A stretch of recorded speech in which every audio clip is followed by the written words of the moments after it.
Algo importante está ocurriendo en Estados Unidos y el pueblo remanente no puede permitirse ignorarlo. Estamos escuchando cada vez más llamados para que el país adopte identidad cristiana y observamos a líderes religiosos ganar influencia política. Y ahora, una comisión de libertad religiosa está proponiendo eliminar una enmienda de casi 70 años que podría dar a las iglesias una voz mucho más fuerte en la política. Estamos viendo la primera enmienda ser descartada mientras el mundo se prepara para los movimientos finales que llevarán a una ley nacional del domingo.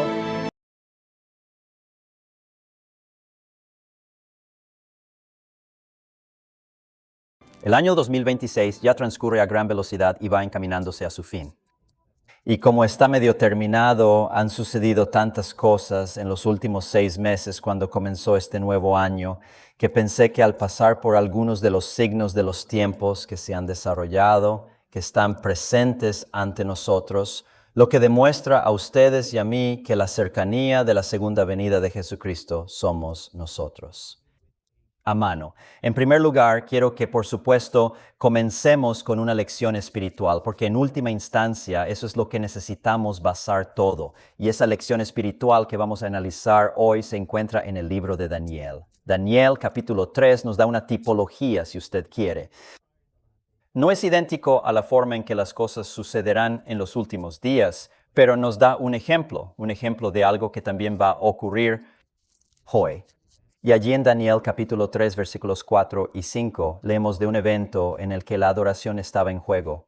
Se les pidió a la gente adorar, pero no se les pidió adorar al Dios del universo, sino más bien a lo que un rey, lo que un hombre había puesto en su lugar. Dentro de esa narrativa hallamos personas que mantuvieron lealtad absoluta a qué propósito o causa: los principios de Dios. Esto es lo que la Biblia nos dice específicamente que vamos a ver al final de los tiempos.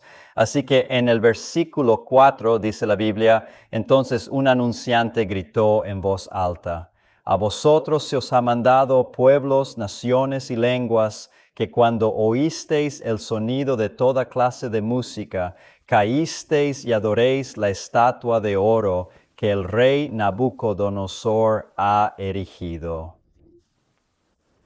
Los aspectos destacan con claridad. Tenemos una crisis sobre la adoración.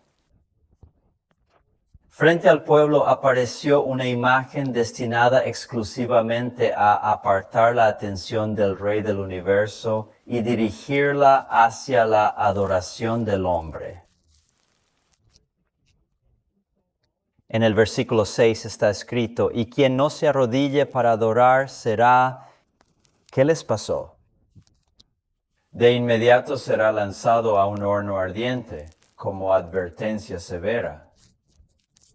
Aquí está lo más importante que debemos reconocer en esta historia de Daniel capítulo 3. Tenemos un problema sobre la adoración. Pero lo que está teniendo lugar aquí es la estrecha relación creciente del Estado, tomando control absoluto en el acto de adoración espiritual. El gobierno establece con firmeza la necesidad de que las personas rindan adoración. Sabemos que este mismo principio que se encuentra aquí en Babilonia, este mismo acontecimiento que vemos aquí, se repetirá de manera similar. El Estado implementará medidas estrictas para exigir y asegurar adoración. Es algo que contradice totalmente las enseñanzas fundamentales establecidas en las Escrituras Sagradas. Hoy, al analizar los hechos históricos, veremos cómo el pasado refleja graves consecuencias negativas de la alianza entre el cristianismo y el Estado en múltiples episodios significativos. La Edad Oscura, la persecución cristiana, eso es lo que todo fue. En los Estados Unidos de América, un país mencionado en el capítulo 12 del libro de Apocalipsis, fue fundado sobre esta tierra con una visión única y poderosa: ser un refugio, como un lugar seguro para todos estos individuos que estaban siendo perseguidos a través de la Edad Oscura. Pero, sin embargo, la Biblia habla de que las cosas aquí desafortunadamente cambiarán y se colocará una imagen del mismo sistema ante el pueblo.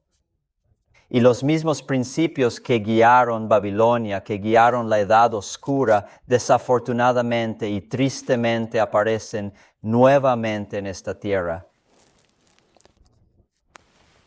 Pero ¿sabes qué? La historia tiene un final feliz. Así como Él fue entonces en Daniel capítulo 3, lo mismo será para nosotros hoy. Así que gloria a Dios por darnos la oportunidad de ser parte de ese feliz fin. Había personas, los 3 hebreos, que estaban muy cerca de Dios y dijeron, ¿qué está pasando en este momento clave? El Dios al que adoramos tiene pleno poder para rescatarnos del abrasador horno ardiente. Pero, ¿qué los llevó a enfrentar ese terrible horno? Porque ellos eligieron adorar a Dios en lugar de los mandamientos de los hombres. Estaban en oposición a lo que dictaba el Estado y estaban dispuestos a sacrificar sus vidas por el principio en su corazón, por el deseo de caminar con Dios. Conocemos la historia. Dios los liberó. Al salir del horno ardiente, en su ropa ni siquiera quedó el más leve rastro de olor a humo. Hermanos y hermanas, también nos dirigimos a un horno de fuego. El mundo entero se dirige a un horno de fuego. Y es solo el espíritu de los que siguen los pasos de estos 3 dignos hebreos que van a salir de ese horno de fuego intactos por las llamas. Y rezo para que cada uno de nosotros tenga la oportunidad de estar entre esas personas. En el volumen 9 de los testimonios leemos que estamos viviendo en el tiempo del fin. ¿Cuántos de ustedes hoy creen que estamos viviendo en el tiempo del fin? Estamos más cerca que nadie en la historia de la época a la segunda venida de Jesucristo. Las señales de los tiempos que se cumplen en ayuno, que es el título de nuestro mensaje de hoy, declaran que la venida de Cristo está cerca. Los días en los que vivimos son solemnes e importantes. El Espíritu de Dios, de manera gradual y lamentable, pero implacable, se está retirando del mundo que poco a poco se aleja de su protección divina. Las plagas y los juicios ya están cayendo sobre los despreciadores de la gracia de Dios. Las calamidades de la Cuaresma y el estado inestable de la sociedad, las alarmas de la guerra son portentosas. Se predicen eventos significativos y más intensos. Las agencias del mal están combinando sus fuerzas y consolidándose. Se están fortaleciendo para la última gran crisis. En breve surgirán transformaciones masivas en nuestro mundo y el último movimiento será extremadamente veloz. Esta cita es verdadera hoy en día de una manera más sobria que en cualquier momento anterior en la historia. Y hoy quiero que solo examinemos y miremos estas cosas. Para ver las cosas que están sucediendo a nuestro alrededor, que están preparando a las naciones para las mismas cosas de las que se ha hablado aquí en esta declaración. ¿Cuáles son algunas de las cosas que han ocurrido en los últimos meses, que hemos visto en el mundo que nos está diciendo que la misma imagen que ves delante de tus ojos, esta unión de iglesia y Estado, este empuje, porque se está gestando lentamente una nación religiosa subordinada al control estatal? Bueno, ha habido tanto y solo quiero que revisemos la información y la veamos justo frente a nosotros mientras enumeramos los eventos uno al otro. Porque cuando veamos estas cosas nos será muy difícil escapar de la realidad de los tiempos en los que estamos viviendo. Justo el 16 de junio, el Papa León, en un mensaje a la Cumbre Mundial de Austria, presentó al pueblo que la fe religiosa es necesaria para resolver que estamos enfrentando una crisis global de gran magnitud. Aquí no estamos hablando de creencias individuales. Abordamos la urgente demanda de que la religión asuma un papel preponderante en la solución de los problemas universales. Si bien para algunas creencias puede parecer que tienen poco que contribuir a las cuestiones del cambio climático y la protección del medio ambiente, la dimensión religiosa es de hecho esencial para abordar estas cuestiones de manera adecuada. Hay una creciente conciencia de que la paz está amenazada por la falta de respeto por la creación, el saqueo de los recursos naturales y un progresivo deterioro de la calidad de vida debido al cambio climático.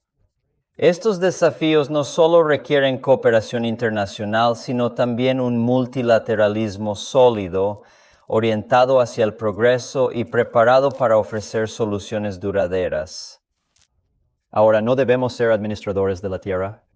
No debemos cuidar y proteger con dedicación aquello que Dios nos ha legado. Así debemos actuar como seres responsables. Ese es un buen principio. Pero no olvides reflexionar profundamente qué simbolizaba realmente Babilonia y qué estaba detrás de su esencia, mezcla o significado subyacente. Babilonia es una representación de la mezcla de verdad y error. Por lo tanto, aunque es importante para nosotros ser buenos administradores, la forma en que se logra, ¿hacer qué? Para comenzar, debemos actuar primero como individuos conscientes, sin caer en la idea de centralizar la unión de naciones bajo plataformas influidas por ¿qué factores identificamos previamente? Dimensiones religiosas. Así que son las dimensiones religiosas las que son esenciales para abordar los temas del cambio climático. Bueno, ¿qué significa eso? Todas las cosas que estamos viendo estableciéndose actualmente están en su lugar para preparar a un mundo para reconocer que la religión es la solución a cada uno de los problemas de la tierra. Y cuando la gente llega a darse cuenta de eso, ya sea el cambio climático o cualquier otra cosa que enfrentamos en este mundo, por desgracia, la religión que será promovida por el Estado, ¿qué implicará? Estaremos en oposición a la religión que Cristo ha puesto. Podemos estar salvando el medio ambiente, por ejemplo, ya que esto es de lo que estamos hablando aquí, violando cualquiera de los otros mandamientos que están relacionados con Dios. Absolutamente no. Pero sin embargo, como verán, estamos viendo una imagen siendo creada, un empuje siendo colocado. A nivel nacional, para que la religión se apodere del Estado, para que los principios de la primera enmienda sean ignorados por completo, para que el liderazgo religioso pueda tomar el control de la nación, que históricamente hablando, como mencionamos anteriormente, nunca ha funcionado a favor de la humanidad. El 15 de mayo, el jefe de la Iglesia Católica publicó su encíclica. Y la encíclica debía enviar, y esta es una pieza tan importante de información que se vinculará con algo que vamos a ver más adelante hoy, fue enviar los esfuerzos del Papa anterior, León XIII, y su encíclica, Rerum Novarum, que fue publicada en 1891. Ahora, para aquellos de nosotros buenos adventistas aquí hoy, sabemos que ese año, 1891, está muy cerca del año más importante de la historia adventista, 1888. El Papa de hoy dijo, en este espíritu que está comentando lo que el Papa León XIII había hecho con su encíclica en Rerum Novarum. Este año se celebra el 135 aniversario, que este año celebramos con profunda gratitud. Con ese documento, mi querido predecesor dio impulso a ¿qué? Una profunda reflexión sobre la sociedad contemporánea. Impulso a la reflexión sobre la sociedad. En unos minutos voy a citar al Papa León XIII para que todo lo que he dicho hasta ahora pueda unirse y ustedes puedan verlo, no tanto de mis palabras y de lo que afirmo que está sucediendo en el mundo, pero es de las palabras de los mismos individuos que están promoviendo una y la misma agenda.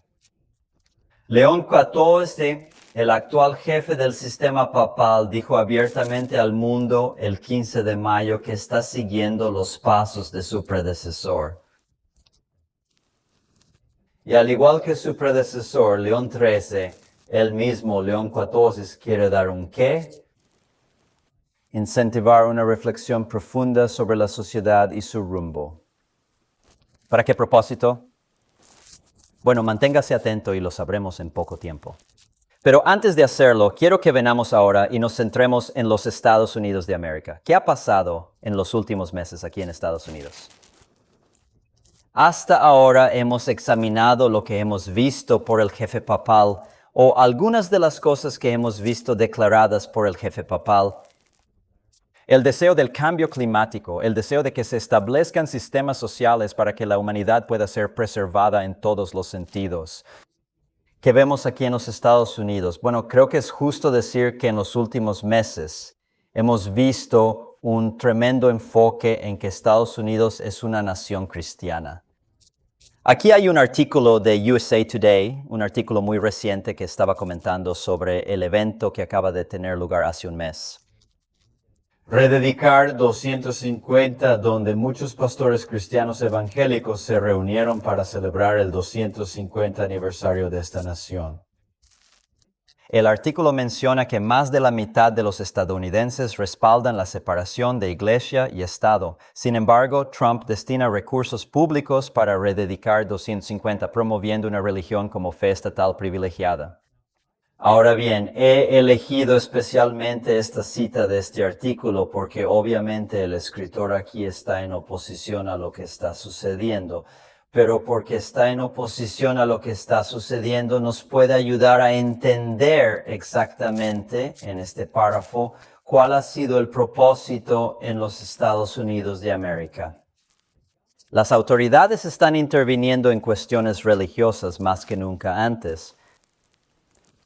Se está volviendo muy evidente. El hombre de mayor relevancia en la nación ha expresado su apoyo a la religión de manera evidente. Sin embargo, cabe preguntarse, ¿es esto algo inherentemente negativo o problemático? Sigo mencionando esto porque es importante reconocerlo. Es importante reconocer que es importante para nosotros tener buenos valores. Es importante enseñar a nuestros hijos a tener buenos valores. Los valores que promueve la Biblia se consideran los principios fundamentales deseables para inculcar tanto en cada escuela como en todos los hogares y comunidades. Pero, ¿dónde están estos valores? O mejor dicho, ¿cómo se pueden entregar estos valores a los ciudadanos de una nación? Desde atrás aquí mismo. Desde detrás del púlpito de los padres a sus hijos. No. Del jefe del Estado. ¿Por qué? Según explica este artículo, cuando un Estado privilegia un tipo de religión específica sobre otras prácticas religiosas, se abre la puerta a una serie de posibles problemáticas y conflictos complejos. Porque el Estado no tiene derecho a dictar a su conciencia cómo adorar a Dios. Esta es la piedra fundamental de lo que Estados Unidos estableció para ser una nación donde el libre ejercicio de la religión, ¿a quién? Al mundo evangélico, y no solo a ellos, sino a todos en general.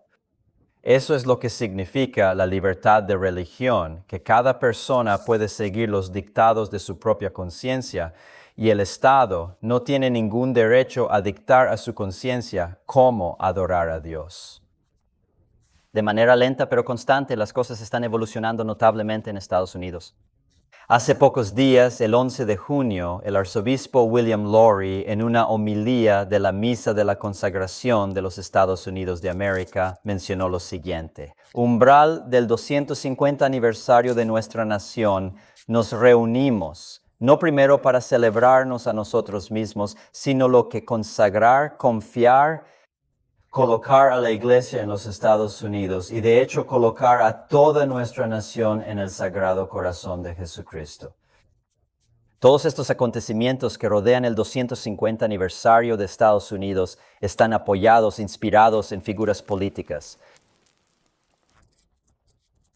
¿Por qué está sucediendo eso en Estados Unidos? ¿Por qué hay un impulso obvio para que la religión se devuelva? ¿Por qué está en las noticias todo el tiempo? ¿A qué se debe que haya sido tan recurrente en los últimos meses e incluso años recientes? Porque, como se menciona en la Biblia, llegará un día en el que la religión del Estado será reinstaurada y convertida en una norma impuesta legalmente. ¿Con el propósito de qué? El beneficio de la nación.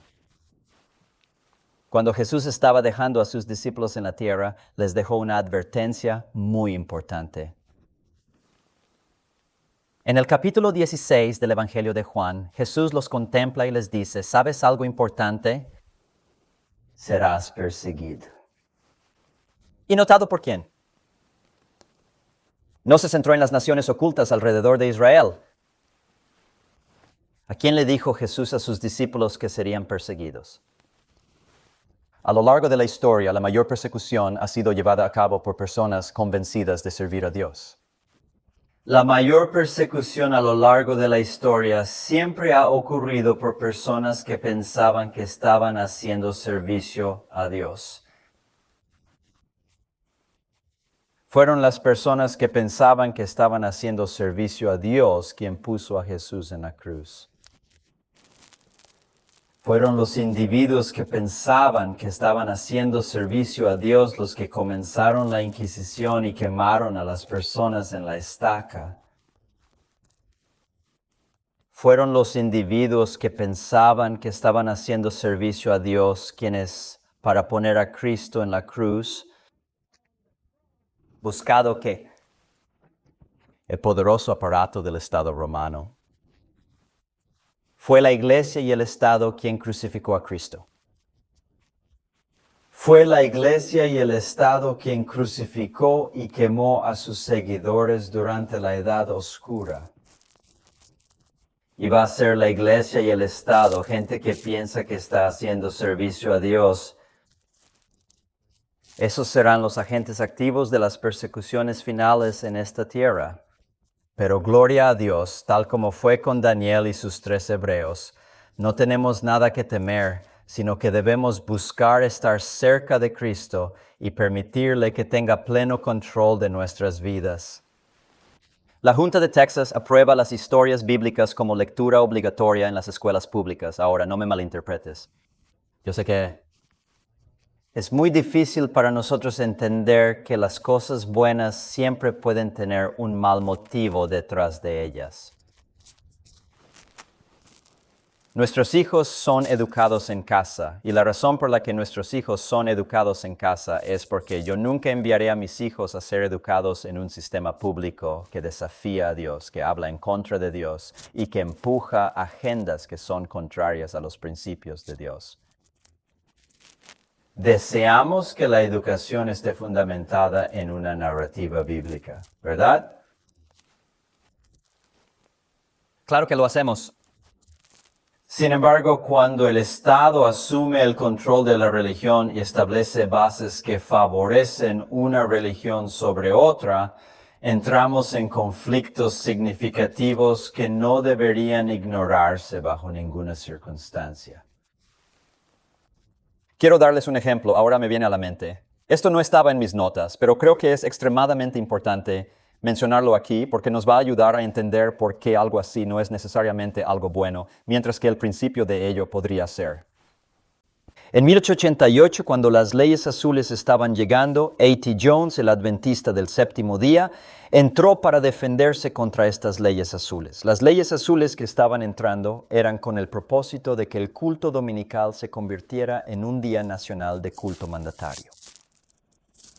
Mientras la conversación estaba teniendo lugar, A.T. Jones también recibió el apoyo de los bautistas del séptimo día, que, por supuesto, también son guardianes del sábado de 7 días. No adoran los domingos, sino los sábados.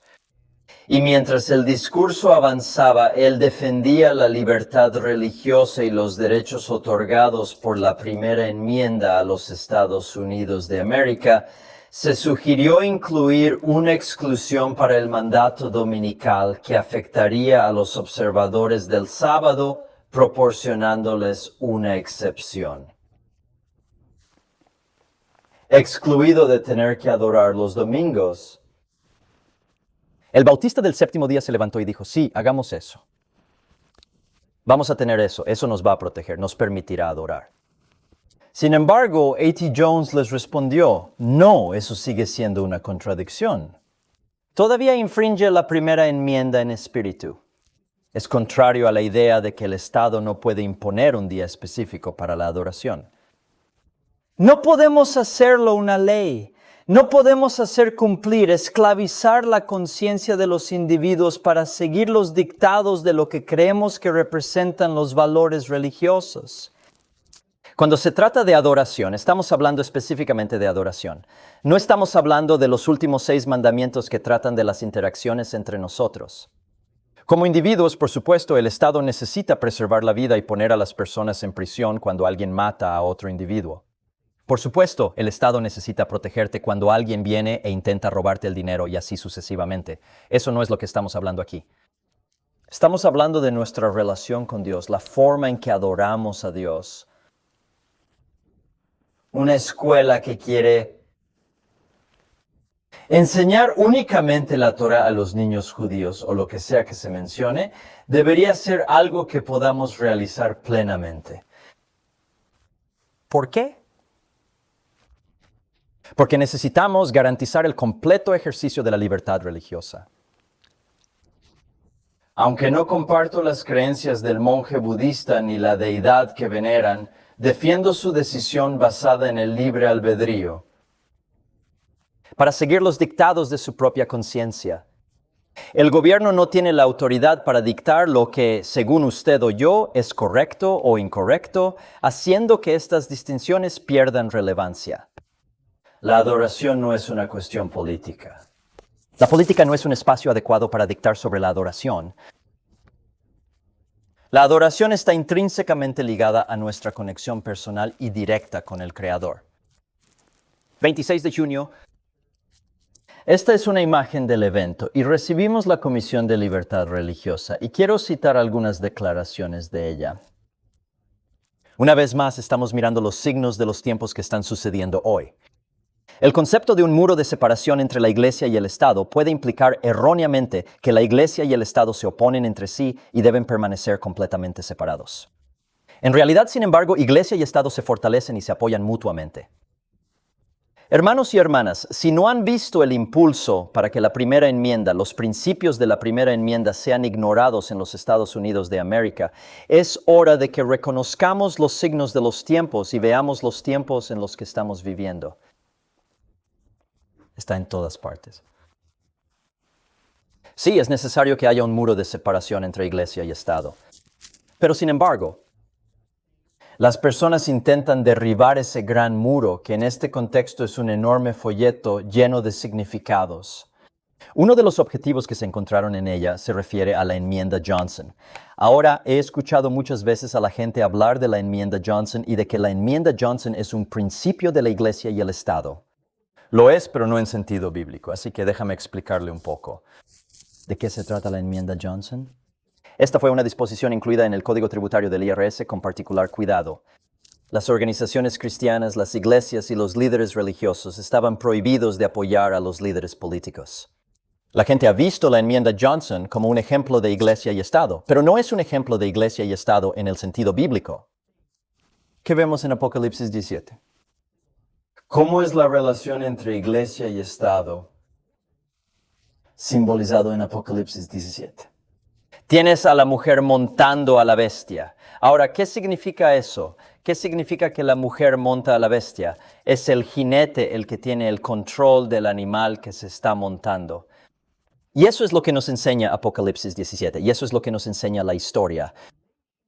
La iglesia y el Estado de los que la Biblia habla es una dinámica en la que la Iglesia en ocasiones dicta las acciones del Estado, marcando la relación específica entre ambos poderes que observamos históricamente. ¿Qué descubrimos aquí en el contexto de esta importante comisión? ¿Podemos observar lo que la gente realmente desea hacer en estas circunstancias? Eliminar la enmienda Johnson. ¿Por qué debería eliminarse la enmienda Johnson? Porque en realidad el Estado tenía el control de la Iglesia. ¿Ves eso? Fue lo contrario de lo que habla Apocalipsis 17. No era Iglesia y Estado de una manera bíblica con respecto a los eventos finales. Fue el Estado restringiendo a las iglesias de poder participar activamente en la política. Así que esta idea, este empuje, este concepto que leímos antes que se mencionó que la relación entre la Iglesia y el Estado puede ser una relación sana, se ejemplifica. ¿Qué significa para los escritores de esta comisión? ¿Qué significa eso? Bueno, lo ves aquí. Vamos a deshacernos de la enmienda Johnson. Dejemos de permitir que el Estado obstruya o dirija, en cambio promovamos que los pastores respalden figuras políticas activamente. Permitamos ahora que los pastores, para decirle a los políticos, o más bien para decirle a la gente por quién votar. ¿Cómo te parece eso? Es evidente el interés de la América cristiana por ejercer un considerable control sobre los asuntos políticos en los Estados Unidos. Este deseo se refleja en aquellos que están involucrados en los movimientos actuales con el objetivo de un mayor dominio del Estado. ¿Por qué? Porque creen que servirán a Dios. Ellos, aunque están movidos por intenciones nobles, no siempre sus motivaciones corresponden con una perspectiva cristiana auténtica y pura. ¿Qué hay detrás? La historia demuestra que cada vez que Iglesia y Estado se fusionan, las consecuencias suelen incluir persecuciones y conflictos sociales significativos. Estamos viendo la creación de la plataforma. Todos estos pequeños detalles están saliendo a la luz. Solo han pasado 6 meses. Todo lo que he citado o compartido con ustedes hasta ahora ha sucedido en el año 2026.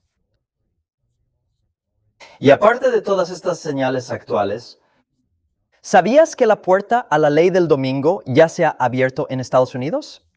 Que la Constitución no obstaculiza necesariamente la aprobación de tal ley, no porque haya sido reescrita, sino por una decisión que muchos nunca han conectado con los movimientos finales de la profecía bíblica. Volveremos a eso en un poco, pero primero quiero que retrocedamos a la historia ahora brevemente. Y quiero que hablemos del legado de los leones. Salomón dijo en el día que no hay nada nuevo bajo el sol, la historia tiende a repetirse. Y lo que ha sucedido, sucederá. Y quiero que examinemos la historia desde el punto de vista de lo que ha sucedido, porque hay algunas lecciones valiosas. Nada de lo que sucede es aleatorio en esta tierra. Satanás tiene una meta y un plan, y Dios tiene una meta y un plan. Así como Satanás se está preparando para la crisis final, Dios está preparando a su pueblo para la crisis final. Pero si queremos estar listos, debemos tener una relación con Cristo. Es imprescindible estudiar con mayor dedicación que nunca antes, sumergiéndonos en nuestra historia pasada, un tesoro de lecciones invaluables. Cabe destacar que no es coincidencia que el pontífice actual del sistema papal haya elegido el mismo nombre que sus predecesores. Ahora, antes cité algo de él que nos dio una pista sobre esto. Pero quiero que regresemos mucho al principio. Quiero que vayamos al primer león que ha gobernado en el sistema católico. Con León I, la correlación entre el obispo de la Iglesia romana y la imagen de Pedro, que ya había sido insinuada por algunos de sus predecesores, se hizo completamente explícita. Ahora, siga el proceso de pensamiento aquí. Fue con el primer Leo que gobernó el sistema católico, que este sistema estaba cementado en el proceso de pensamiento, que el Papa, la oficina del Papa, era una continuación de la obra de Pedro o el establecimiento de la primera iglesia. Dice, según León, Pedro continúa su tarea de enunciar la fe a través del obispo de Roma. El predominio de Roma deriva de la presencia de Pedro en sus sucesores, fortaleciendo la tradición. Pedro está presente en los sucesores de la sede romana, un legado vital. Fue durante el reinado de León I que la autoridad de Pedro se estableció para continuar a través del obispo de Roma. Fue insinuado por algunos de sus predecesores. Pero fue entonces cuando ese hombre gobernó sobre el mar, sobre el sistema católico, que esto se cementó, que él era el Señor sobre la iglesia en la tierra. El Papa no era visto simplemente como un obispo, sino como el sucesor vivo y la voz de Pedro. Roma ejercía autoridad con legitimidad apostólica universal. Todo converge en ese término esencial de poder y fe. Fue durante el reinado de León I que se estableció esta autoridad en conexión con otros sistemas y religiones. Y no creo que eso fuera una coincidencia para las cosas de las que estamos hablando hoy. ¿Fue Pedro el jefe de la iglesia cristiana primitiva? No. ¿Quién fue el jefe de la iglesia cristiana primitiva? Fue Jesucristo en persona quien lideró. ¿Qué hay de Peter? ¿Se le dio a Pedro el poder de gobernar sobre todos los demás en el sistema de la iglesia primitiva? Bueno, dejemos que él responda por sí mismo. Hago un llamado especial a los ancianos dentro de su comunidad, ya que también soy uno de ellos. Es notable cómo esta situación representaba una oportunidad ideal para que Pedro destacara sobre los demás y se proclamara como la cabeza de la iglesia, una actitud que la sede romana posteriormente adoptó, afirmando ser los legítimos herederos de la obra de Pedro. Pero, ¿qué nos dice aquí el mismo Pedro? Pedro simplemente se contaba entre los demás ancianos. Interesante. Es el punto de partida de la obra de León. Avancemos en el tiempo, un periodo trascendental en la historia. Así que acabamos de ver que al principio fue el Papa León quien fue responsable de cementar la autoridad del Papa como cabeza sobre la Iglesia. Y luego pasamos a otro periodo monumental, la década de 1500. ¿Quién lideraba durante el inicio de las reformas de Martín Lutero? ¿Y cómo influyó la historia? ¿Qué papel desempeñó el Papa encargado de perseguir a Lutero? El famoso Papa León X. Llegó al trono papal en 1513, justo cuando el llamado de Martín Lutero a la Reforma estaba empezando a sacudir a Europa. En lugar de permitir que las Escrituras pusieran a prueba los abusos expuestos por Lutero, León defendió la autoridad de Roma. Lo que instauró León I se defendió y reafirmó bajo León X, un legado continuo. ¿Para qué propósito? Persecución. En 1520 condenó las enseñanzas de Lutero. Formalmente, Lutero fue declarado hereje y excomulgado en el año 1521. A través del poder que me ha dado Dios, el pontífice romano ha sido designado para administrar castigos espirituales y temporales, como cada caso merece separadamente. Palabras del mismo Papa reflejando su poder divino. Asimismo, condenamos, reprobamos y rechazamos absolutamente todos los escritos, sermones y libros relacionados de dicho Martín. Otro periodo de tiempo monumental en la historia donde León interviene para tomar el control, pero en oposición a los principios de las Escrituras. Seguimos avanzando en la línea temporal y llegamos nuevamente a otro capítulo monumental en la historia. Así que tenemos a Leo al comienzo de la Reforma. Aquí está León en 1888, donde Dios intentaba terminar la reforma, pero enfrentaba obstáculos inesperados. Ahora recuerda que antes cité lo que dijo León XIV sobre su predecesor y cómo quería dar el mismo impulso. Esa palabra que León XIII usó para describir su búsqueda de ayudar a la sociedad hacia un propósito más elevado. Entremos ahora en las actividades de León XIII en el período final del siglo XIX, momentos clave de su acción. ¿En qué se centró? Existían otros grupos más moderados, aunque igualmente inconsistentes, que defendían que la moral personal debería orientarse en base a la ley divina, mientras abogaban por excluir la moral del Estado como guía. Para que en los asuntos públicos los mandamientos de Dios puedan ser pasados por alto y puedan ser ignorados por completo en la formulación de leyes. De ahí continúa desarrollándose la perniciosa teoría que defiende la necesidad de una estricta separación entre la Iglesia y el Estado, tal como lo expresó León XIII en sus escritos. ¿En qué estaba él en contra? La separación de Iglesia y Estado. Pero el absurdo de tal posición es manifiesto. La misma esencia de la creación nos recuerda la importancia del Estado, que debe garantizar canales y oportunidades para que la comunidad prospere de manera correcta y conforme a las leyes divinas establecidas por Dios. ¿Qué está pasando por su mente? ¿Qué ideas ocupaban la mente de León XIII y de qué manera su visión influyó en el funcionamiento integral de la sociedad en aquella época? ¿Cuáles son los medios por los que la sociedad puede vivir? Aquí está en la última frase.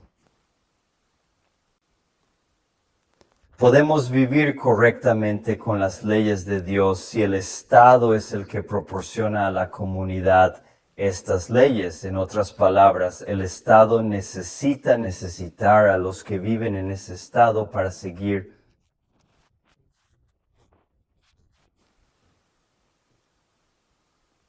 las leyes de Dios. Bueno, déjame hacerte esta pregunta. ¿Qué pasa si has cambiado los tiempos y las leyes? ¿Y si esas normativas ya no reflejan las leyes divinas? ¿Qué pasa con mi conciencia individual? ¿Qué pasa con personas como Martín Lutero y los otros reformadores que siguieron los dictados de su conciencia mientras leían sus Biblias? Cuando se trata de la cuestión de la adoración, ¿qué pasa entonces si el Estado está en pleno control de las leyes de Dios y decide qué leyes deben o no deben ser seguidas? Bueno, llegamos a la Edad Oscura.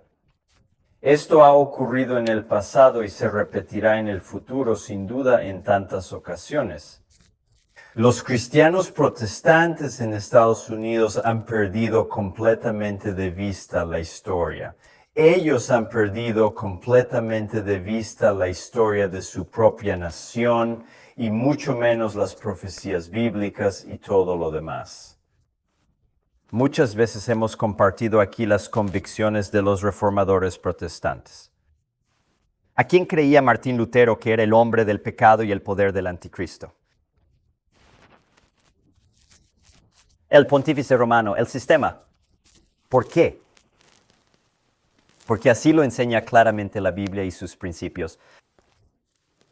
¿Qué sacrificaron en lugar de su fe basada en la enseñanza bíblica? Persecución. Es por eso que es tan importante ser siempre guiados por la palabra de Dios en todo lo que creemos, porque la palabra de Dios nunca cambia. La palabra de Dios nunca miente. Dios, en su sabiduría infinita, nos ha otorgado un plan detallado y nos guía con los principios relacionados al poder del anticristo. La profecía nos ha dicho lo que va a pasar en el futuro. Y ahora, mientras estamos viendo lo que está sucediendo, estamos en el sonido de la alarma y ayudamos a las personas a salir de los engaños que los demás les están lanzando. Leo que quiere continuar la obra de León el XIII. Es un periodo de tiempo monumental en el que estamos viviendo. Observamos cómo todo parece alinearse y conectarse de manera significativa. Estamos viendo un empuje. Vemos surgir un nacionalismo cristiano sin precedentes en la historia reciente. Y hermanos y hermanas, aquí es donde volvemos a la pregunta que planteé hace unos momentos. En un caso de 1961, McGowan contra Maryland, la Corte Suprema, estamos hablando de la Corte Suprema de los Estados Unidos, se ocupó de las leyes de cierre de los domingos y dictaminó que no necesariamente violaban la primera enmienda. ¿Por qué? Aunque las leyes dominicales tienen raíces religiosas, el tribunal concluyó justificarlas si tenían un propósito secular coherente. ¿Ves lo que eso significa? Una futura ley dominical no tiene que ser introducida como una ley religiosa para pasar el escrutinio constitucional. Si el descanso dominical se presenta como un beneficio para la nación, para la sociedad, si está vinculado, digamos, al cambio climático, sea por la familia o la ley, el camino ya está mostrado. La primera enmienda no tiene que reescribirse abiertamente para preparar el escenario. Todo lo que se necesita es una crisis, un beneficio nacional reclamado y un movimiento religioso listo para influir en el Estado. Somos los más cercanos a la segunda venida de Cristo que cualquier otro individuo que ha vivido antes que nosotros. Las señales están ahí. Las señales están por todas partes. Estamos viendo el cumplimiento de las mismas citas que hemos estado leyendo durante más de 100 años. En el libro Gran Controversia, página 588, párrafo 1, se lee que Satanás engañará mediante dos grandes errores: la inmortalidad del alma y la sagrada observancia dominical. Mientras que el primero sienta las bases del espiritualismo, el segundo crea un vínculo de simpatía con Roma. Los protestantes de los Estados Unidos serán los primeros en extender sus manos a través del Golfo para agarrar la mano del espiritualismo. Ellos llegarán sobre el abismo para tomarse de la mano con el poder romano, y bajo la influencia de esta unión triple, este país seguirá los pasos de Roma en hacer ¿qué? A la violación de los derechos de la conciencia. ¿De qué manera se violan los derechos de conciencia de las personas? Por la unión entre Iglesia y Estado que lo permite. Si hay un impulso para la unidad de la Iglesia y el Estado, si hay un impulso para que el muro que separa la Iglesia y el Estado sea derribado, entonces debes saber que lo siguiente que entra en juego es pisotear el derecho de la conciencia. Cuando las principales iglesias de los Estados Unidos, ¿qué sucedió en el 250 aniversario hace solo un mes? ¿No fue ese el lugar donde se reunieron las iglesias principales de Estados Unidos? La unión sobre los puntos de doctrina que tienen en común influirá en el Estado para hacer cumplir sus decretos y sostener sus instituciones. Son las instituciones que la América protestante habrá formado una imagen de la jerarquía romana, y la inflicción de sanciones civiles a los disidentes, tal como lo fue con Martín Lutero, que era un disidente, resultará inevitablemente. Los signos de los tiempos están alrededor. Estamos presenciando tantas cosas en una sucesión tan rápida que ciertamente debería despertarnos y crear un deseo en nuestros corazones de acercarnos a Cristo como nunca antes. Porque eso es lo que llevó a los 3 niños hebreos a través del horno de fuego. ¿Quién vio Nabucodonosor estar presente con ellos cuando fueron arrojados a las llamas del fuego? ¿Quién es uno? El Hijo de Dios, nuestro Salvador. Lo que vemos hoy es como bajo León I la autoridad espiritual de Roma fue elevada y cementada como el gobernante, como la cabeza, como el pontífice siendo la cabeza de la iglesia. Bajo León Citis, la reforma fue enérgicamente condenada y se introdujo el poder civil en el conflicto para perseguir y llevar a cabo excomuniones. Martín Lutero fue excomulgado no solo por la iglesia terrenal, sino también desde la perspectiva considerada como celestial. ¿Quién tiene derecho a excomunicar a un individuo de la Jerusalén celestial? ¿En cuyas manos se dio el juicio? Cristo y nadie más. Bajo León XIII,